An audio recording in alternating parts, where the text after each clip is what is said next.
Dunia haikupi unachotaka. Dunia inakupa kile unachostahili kulingana na thamani unayozalisha.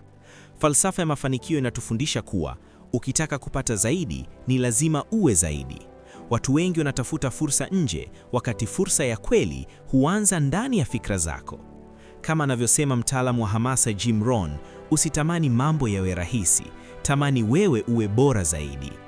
Siri ya utajiri katika karne hii si kufanya kazi kwa bidii pekee, bali ni kutumia nguvu ya mfumo na watu wengine, au kile wataalamu wanaita leverage. Bill Gates aliwahi kusema, ukiwa umezaliwa maskini si kosa lako, lakini ukifa maskini, hilo ni kosa lako. Azizi Mindset inakukumbusha kuwa tofauti kati ya tajiri na maskini ni jinsi wanavyotumia muda wao wa ziada. Wakati wengine wanatumia muda wao kutazama burudani, washindi wanatumia muda wao kujenga mifumo itakayowatengenezea kipato hata wakiwa wamelala. Huwezi kufika kileleni kwa kutembea peke yako. Unahitaji mtandao, unahitaji watu, na unahitaji mfumo imara. Usiogope kukataliwa, kwa sababu kila hapana unayoipata inakuweka karibu zaidi na ndiyo itakayobadili maisha yako.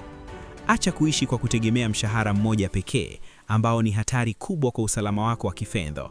Anza kujenga daraja lako leo kabla kiu haijakubana. Kumbuka, fursa kubwa hazionekani kwa macho, zinaonekana kwa akili iliyoandaliwa. Amua leo kuwa mjenzi wa himaya yako na si mtazamaji wa mafanikio ya wengine.